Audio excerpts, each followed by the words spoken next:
출생부터 죽음까지의 과정을 말합니다. 물론 그 과정에는 인격의 성장과 성숙이 필요하고 도덕과 윤리적인 삶이 요구됩니다. 또한 자신이 선택한 것을 먹는 열매도 포함되는 것이지요.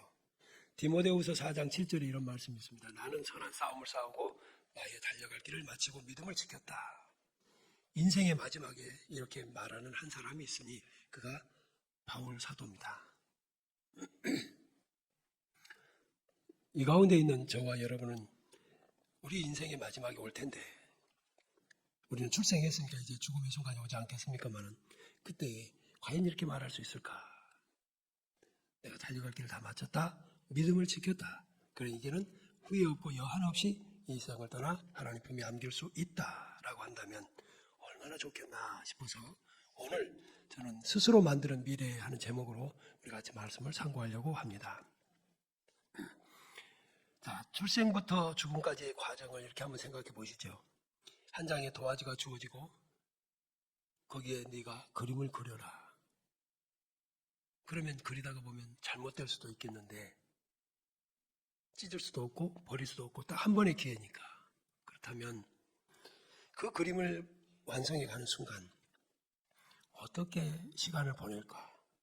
될 대로 되라는 식으로 하면서 그림을 좋고 멋지게 완성할 수 있을지 아니면 매우 신중하여서 공간과 또 구도를 잘 활용할 수 있을 것인지. 여러분의 인생은 지금 도화지 한 장에 그림을 그리는 것 같으니 알고 계십니까? 어떻게 사실 것입니까? 어떻게 그리고 계십니까? 더구나 우리 주님은 우리에게 주어진 이 인생에 대하여서 그 인생살이에 그가 행한 대로 갚아주실 상을 가지고 오시겠다고 말씀을 하셨습니다. 우리 주님이 오실 때에 우리가 살아있다면 산채로 주님을 만날 것이고 그 전에 우리 개개인들이 종말을 맞아서 주님 앞에 간다면 또한 거기서도 살아있는 동안에 어떤 삶을 살았는지 심판을 받게 될 것입니다. 오늘 본문은 우리가 너무나 잘 아는 사람, 교회에 안 다녀도 노아 홍수쯤은 들어봤을 테니까요. 그 노아가 하나님의 말씀을 따라 방주를 만들 때의 일이 기록되어 있습니다. 그 당시 사람들은 어떻게 살았을까요? 여기서 규빗이라는 단어가 이게 길이 나옵니다. 근데 한 규빗이 1규빗이 50cm라고 이렇게 보시면 됩니다. 그러니까 적지 않은 크기의 배를 만드는 셈인데 노아에게 주어진 이 임무가 성경에 보면 120년 동안 지속되었다고 말해요. 120년 동안 배를 만든 거예요. 그걸. 지금 같으면 여러 가지 정말 전동기구들이 많지만 그때는 모두 수작업을 했다. 근데 그때 당시에 방주를 만드는 이 노아와 그 가족들은 날이면 날마다 눈 뜨면 가서 그 일을 하는데 당시 그 같은 시대를 살았던 사람들은 어떻게 살았을까 궁금하지 않습니까? 그 시간을 어떻게 보냈을 것 같으세요? 어떤 사람은 힘겹게 방주를 만드는데 나머지 사람들은 어떻게 살았을까? 이래도 시간이 가고 저래도 시간이 갑니다. 이렇게 살아도 한 세상이고 저렇게 살아도 한 세상인데 여러분 그 끝에 결론이 있다는 거예요. 결산을 해야 한다는 것입니다. 그래서 그때 당시 사람들에 대하여서 우리 주님이 이렇게 소개해 주셨어요. 마태복음 24장 37절 이하에 노아의 때와 같이 예수님이 다시 이 세상에 오실 때에도 사람들의 사고방식과 삶의 내용이 그렇게 될 거다. 근데 어떻게 그때 살았느냐 하면 노아가 방주에 들어가던 날까지 사람들이 먹고 마시고 장가들고 시집가고 있으면서 홍수가 나서 자기들을 다 멸할 때까지 깨닫지 못하다가 죽음에 이르러서야 살려달라고 하지만 그때 이미 늦었더라 그 말이에요. 그래서 그들이 멸망을 당했다는 거예요. 근데 지금 이 시대가 그런 것 같아요. 우리 인생들은 똑같이 주어진 시간을 삽니다. 어떤 사람에게는 2번의 기회가 있는 것도 아니고 3번의 기회가 있는 것도 아니라 딱 한 번입니다. 여기 38절 마태복음 24장 38절에 홍수 전에 노아가 방주에 들어가던 날까지 사람들이 뭐 했다고요? 먹고 마시고 시집가고 장가가고. 이 말은 결혼하는 게 죄라는 말이 아니라 육신적이게만 치우쳐서 영적인 것을 분별하지 못했다. 관심을 두지 않았다 하는 뜻입니다. 어쩌면 이 시대를 한마디로 요약한 표현이 아닌가 싶습니다. 마약 청정국이라던 대한민국에 마약 천지가 되었습니다. 여러분, 사람은 속성상 자기를 다루는 인격이 부족하다면 배부르면 타락하게 되어 있습니다. 배부르면 딴짓을 생각하게 되어 있는 게 인간입니다. 그래서 우리나라 사람들이 이제 배부르게 먹고 살만하니까 이제는 뭐죠? 성범죄가 늘어났습니다. 근데 성범죄는 쾌락을 즐기는 것이기 때문에 거기에 더 합니다. 이번에 쾌락을 더 넘어가는 더 즐기는 방법, 그게 마약뿐입니다. 이제 그 마약은 연령이나 범위도 벗어났습니다. 옛날에는 일부 연예인이나 부유층이나 그런데 지금은 대학생들도 주부들도 그렇게 한대요. 충격 아닐 수가 없어요. 근데 말입니다. 하나님께서는 우리 인생들을 만드실 때 우리에게 스스로 자기 미래를 만들 능력과 기회를 주셨고 인격도 주셨어요. 아멘. 그리고 나서는 네가 그거 할 수 있는 모든 것에 대해서 너는 또한 책임까지 져야 해 라고 말씀하신 거예요. 자, 노아에게 방주를 지라고 하신다는 말씀은 네가 방주 지을 수 있어? 방주를 지을 때 필요한 모든 재료까지는 다 준비해놨어. 네. 여러분, 미물이라고 하는 누에가 고치를 만듭니다. 자기 고치를 얼마나 잘 만드냐에 따라서 나방이 돼가지고 하늘을 날게 될 겁니다. 그러니까 누에가 고치를 만드는 그 순간은 자기의 미래를 만드는 거거든요. 누구도 도와줘서는 안 됩니다. 때가 되면 뚫고 나오는데 다른 사람이 뚫어주면 죽습니다. 스스로 나와야 뚫는 과정 속에서 더욱 연그러지고 그 과정 속에서 헛된 게 아니라 그 순간이 자기를 위한 시간이 되는 거예요. 자, 이런 것들을 놓고 우리가 보면서도 하나님은 우리에게 누에처럼 네가 네 미래를 만들 능력이 있어, 기한을 줬어, 모든 재료가 있어, 인격이 있어, 다 할 수 있어. 어떡할래? 이것입니다. 그리고는 심판까지 있단다. 잘 만들어라. 자, 노아의 방주는 단지 인류가 멸절하던 심판의 때에 살아난 한 가족의 이야기일 뿐만 아니라 오늘 우리에게 교훈하시는 교훈이 깃들여 있습니다. 제가 아주 오래전부터 정기구독하는 월간지가 있는데요. 그것에서 저는 많은 도움을 받습니다. 수많은 민초들의 진솔한 이야기와 사회 각층의 전문가의 글도 있어서 지식도 축적이 되고 또 많은 사람을 만나는 효과를 제가 누리고 있습니다. 그래서 오늘은 지난 주일에 이어서 우리가 온 가족 예배에 초청을 했던 분들이 오시기도 했고 또 우리 교우들도 신앙생활에서 일반적이고 쉬운 이해를 좀 들어가면서 우리의 남은 생을 우리는 어떻게 만들어 갈 것인가 하는 말씀에 대해서 좀 참고하려고 합니다. 근데 아까 그 월간지 속에 몇 사람의 사례가 묘하게도 겹쳐 있어서 저는 그것을 오늘은 좀 많이 소개하려고 합니다. 우연이 없는 세상에서 그 세 분의 글에는 묘하게도 제가 말씀을 준비하고 있던 것과 아주 깊은 관련이 있어서 아주 제게는 도움이 컸습니다. 그 중에 인생이라는 도화지라는 글의 제목에 글이 있었습니다. 서울 강동구에 사는 달승이라는 가명을 썼던 분, 가명으로 자기를 밝히지 않고 썼는데 내용이 마치 한 편의 설교와 같습니다. 야, 이분이 아주 깊이 있는 분이다. 가명만 아니면 만나보고 싶을 정도다 싶은 생각이 들 정도입니다. 그분은 이런 얘기를 하셨어요. 자기 아는 사람 중에 미술 선생님이 있대요. 근데 그 미술 선생님은 학생들에게 도화지를 한 장씩만 내준대요. 그리고 잘못 그리면 뒷면에다가 그릴 수 있도록 2번의 기회 딱 있는 거죠. 그렇게 하니까 도화지를 잘못 그리면 막 쓰다가 버리고 또 그리고 하던 거하고는 다르더래요. 애들이 신중하게 그림을 그리고 더 좋은 결과가 나오더라는 것입니다. 그런데 또 한 미술 선생님이 있는데 그 선생님은 아이들에게 지우개 없이 그림을 그리라고 한다는 거예요. 지우개를 안 준대. 그래서 실수하거나 자신의 의도에서 벗어났다는 이유로 자꾸 그림을 지워버리는 게 안타까운데 이제 그 짓을 못하도록 그래서 신중하게 그림 하나를 완성하도록 교육했다는 것입니다. 자, 여러분 저는 이 말씀이 와닿더라고요. 그래, 인생 한 번의 기회입니다. 맞죠? 한 번의 기회. 되돌아가서 고칠 수 없어요.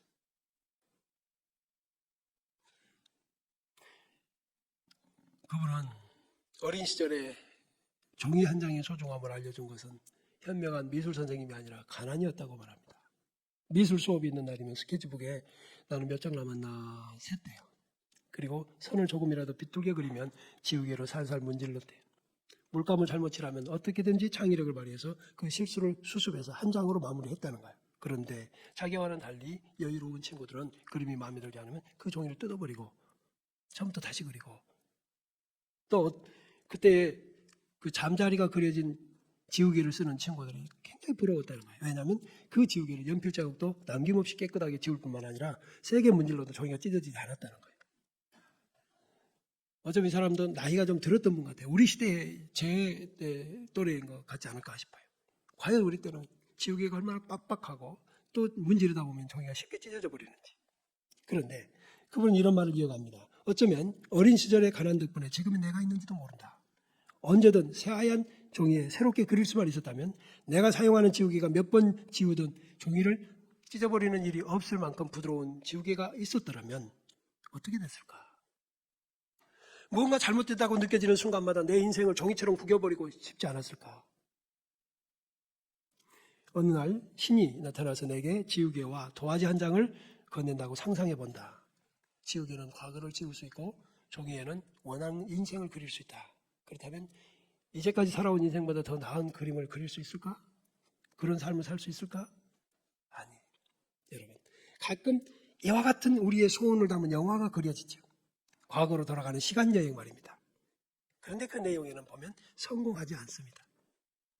그리고 성공할 수도 없고, 그리고 그런 영화도 그건 가상일 뿐이지 하나님께는 우리에게 그런 기회도 주시지 않습니다. 한 번이죠. 그래서 지금 우리는 오늘 이 말씀을 듣도록 여러분을 이 자리에 불러내시니까 하나님이시니까 지금 여기서부터라도 다시 시작해서 우리의 그림을 좀 완성해 가는데 좋은 쪽으로 지혜를 얻는 시간이 되기를 축복합니다. 책은 지우면 잘못 쓰면 다시 지우고 다시 쓸 수 있지만 인생은 다시 쓸 수 없고 다른 사람이 대신해 줄 수도 없다. 모리스 마텔 링크라는 분이 표현한 말입니다. 근데 저도 공감합니다. 책은 그럴 수 있지만 인생은 다시 그럴 수 없어요. 제가 오늘 아침에 우리 중고등부 학생들에게 이 말씀을 약간 전했습니다. 사람은 살면서 흔적을 남깁니다. 흔적을 남겨. 비 오고 개인 날 황토길에 지렁이 한 마리가 지나가도 흔적을 남기며 갑니다. 사람이 어찌 흔적 없이 살겠습니까?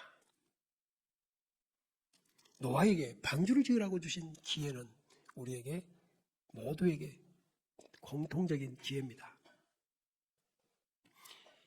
이지우라고 하는 여류 과학을 연구한 작가인 것 같은데 그분이 이런 얘기를 또 했습니다.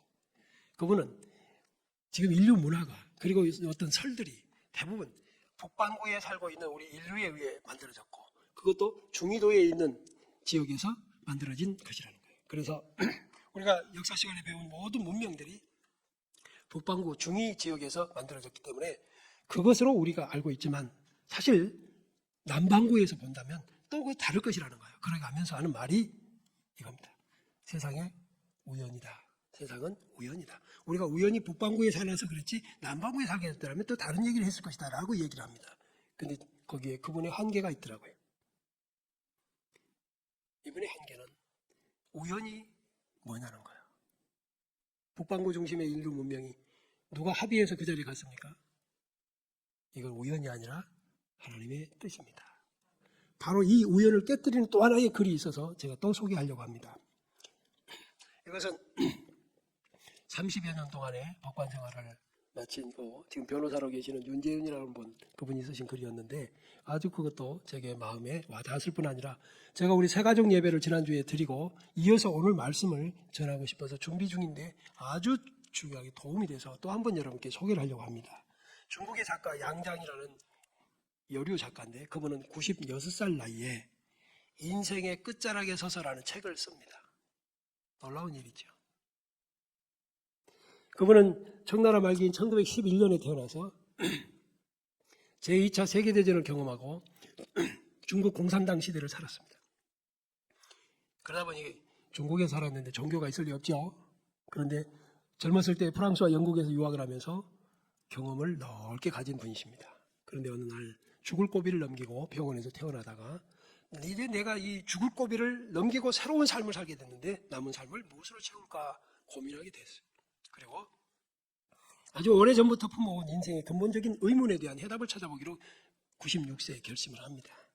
그래서 사서삼경, 성경 그리고 관련한 동서양의 책들을 많이 모아놨습니다. 그리고 먼저 가까운 지식인들, 주로 70대 나이에 있는 이들에게 자신이 알고자 했던 근본적인 질문을 두 가지를 합니다. 하나, 사람이 죽으면 무엇이 남느냐?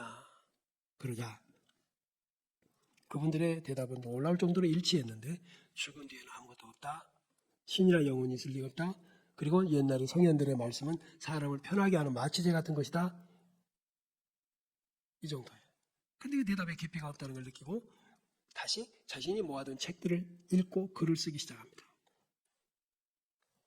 힘들게 쓴 글들이 마음에 들지 않으면 버리기도 했지만 얼마나 많이 글을 썼는지 건초염으로 고생도 하고 고혈압과 불면증으로 힘든 날은 쉬기도 하면서 꼬박 2년 동안 이 책을 썼어요. 그동안에 10가지의 문제로 출발했던 인생의 문제는 근본적으로 2가지에 귀결된다는 것을 깨닫게 됐어요. 첫째, 신은 존재하는가? 하나님은 존재하는가? 이 여인은 외동딸을 병으로 잃는 고통도 겪었고 살면서 수많은 불공평을 겪으면서 힘든 인생을 살았습니다. 그때 하나님이 있다면, 신이 있다면 이럴 수 있나 하는 의문을 품어왔습니다. 그래서 해답을 얻고 싶었습니다. 세상 만물 가운데 변치 않는 자연법칙이 존재하는 것은 누구도 부인할 수 없는데 이 질서정연한 자연법칙이 우연히 만들어질 리가 없다는 거예요. 아까 이지우 작가와는 전혀 다른 얘기입니다.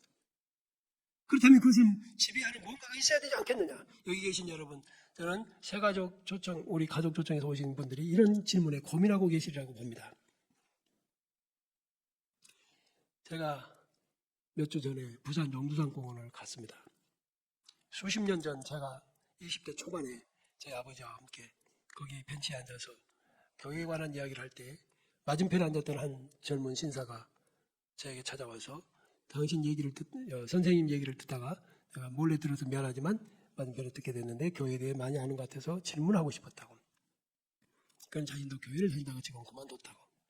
교회를 다니게 된 과정은 사업을 하다 실패를 해서 너무나 속이 상해서 결국 탈출구로 낚시를 하게 됐는데 낚싯대를 들여놓고 산천을 쳐다보다가 이 모든 것이 없어야 할 것은 하나도 없고 정말 묘하게 조화를 이루더라. 그렇다면 이것을 만든 절대자가 있지 않을까. 그래서 스스로 교회를 찾아갔다는 거예요. 놀라운 일이죠. 저는 그때 그 말이 생각이 나서 그 자리를 가봤어요. 40년이 지난 자리라 벤치는 있긴 있었지만은 많이 자란 나무들에 의해 부산 시내가 내려다 보이는 일은 그때처럼 없었고 그러나 그분은 그렇게 해서 예수를 믿게 됐다. 그랬어요. 그런데 말입니다. 오늘 이분도 그래요. 이분도 신이 정말 존재하는가? 바로 이 물질이 자연스럽게 이루어가고 있는 모든 과정의 근원에 신이라는 게 있다. 신은 보려고 해도 보이지 않고 들으려고 해도 들리지 않지만 분명히 있다라는 말씀을 하는 거예요. 그다음 두 번째, 인생의 가치. 인생의 가치는 무엇인가 했어요. 여러분은 무엇이라고 생각하십니까? 무엇을 가지고 있는 게 인생의 가치일까? 그분은 이런 결론을 내리는데 너무나 허무하고 단순하더라고 말합니다. 평생 수양하면서 공덕을 쌓아서 자신에게나 세상에 보다 나은 사람이 되는 거예요. 그게 인생의 가치다라고 말해요. 96살짜리가. 그래서 누구나 한평생 단련해서 많든 적든 이루는 것이 있다면 결코 이 세상에서 헛되게 산 게 아니라는 거예요. 끊임없이 자기를 단련해야 한다고 하는데 저는 이 말을 이렇게 표현하고 싶어요. 끊임없이 자기와의 싸움을 싸우면서 바른 삶을 사는 거. 그래서 죽을 때 나는 나의 달려갈 길을 마쳤다. 믿음을 지켰다. 선한 싸움을 싸웠다라고 말할 수 있는 삶을 사는 거예요. 이 책을 쓴 후에 문집 한 권을 더 냈고 2016년 그러니까 지금 2023년이니까 한 7년여 전에 105살로 세상을 떠나셨습니다. 자, 여기 계신 우리 형제와 자매 여러분, 지금도 시간은 흘러가고 있습니다. 지금도 우리는 모종의 결단을 해야 할 것을 하나님으로부터 듣고 있습니다. 아무렇게나 사는 것이 아니라는 거예요. 조상 탓하고 사는 것이 아니고 부모 탓하고 사는 게 아니라는 거예요. 누구든 다 어렵습니다. 다 상처가 있어요. 여기 여러분의 인생을 말하여 책을 쓴다고 한다면 책은 12권도 더 쓸 수 있을 만한 슬픔과 고통과 풀리지 않는 한들을 가지고 계셔야 다. 그러면 그것 때문에 인생을 해프게 살 것입니까? 그럼 누가 알아줍니까?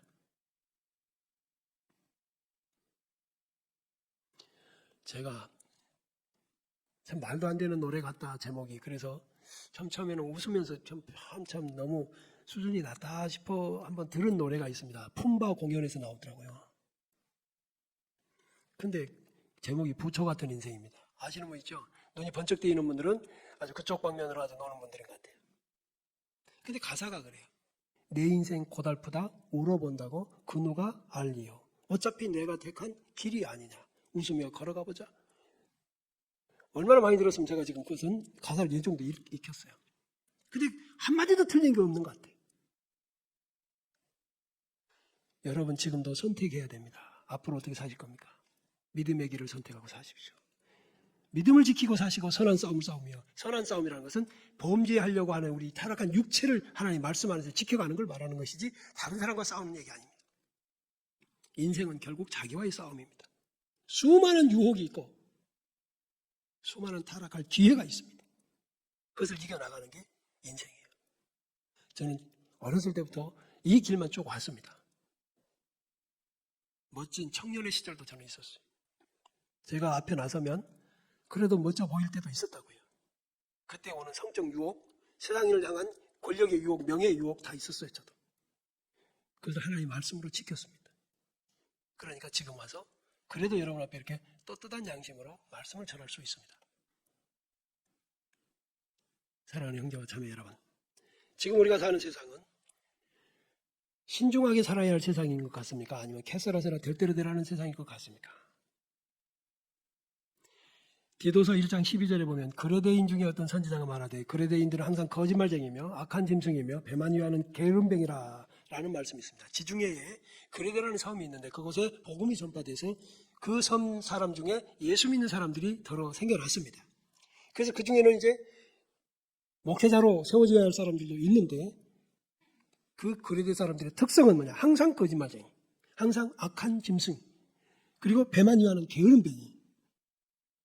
그 특징 속에서 예수를 믿고 삶이 개편된 사람들이 있다고 말해요. 할렐루야.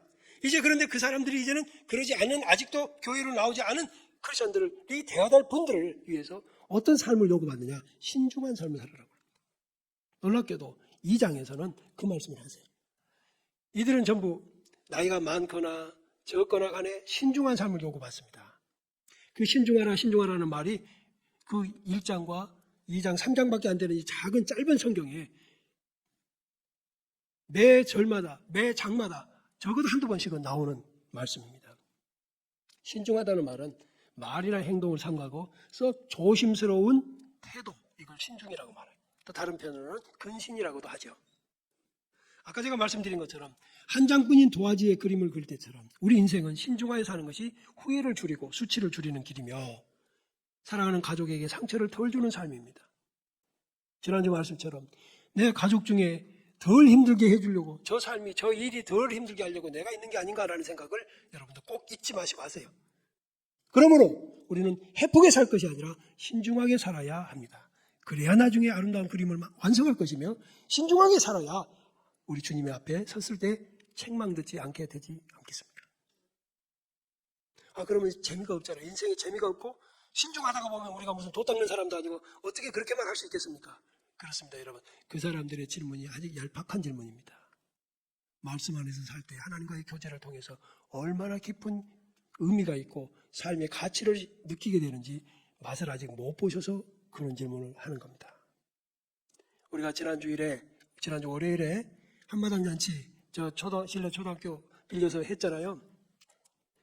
초등학교 실내 체육관, 그곳에서 우리는 예수를 믿으면 술 한잔 안 해도 걸쭉하게 안 놀아도 이렇게 재밌게 노는 방법이 있구나라는 거 배우셨죠?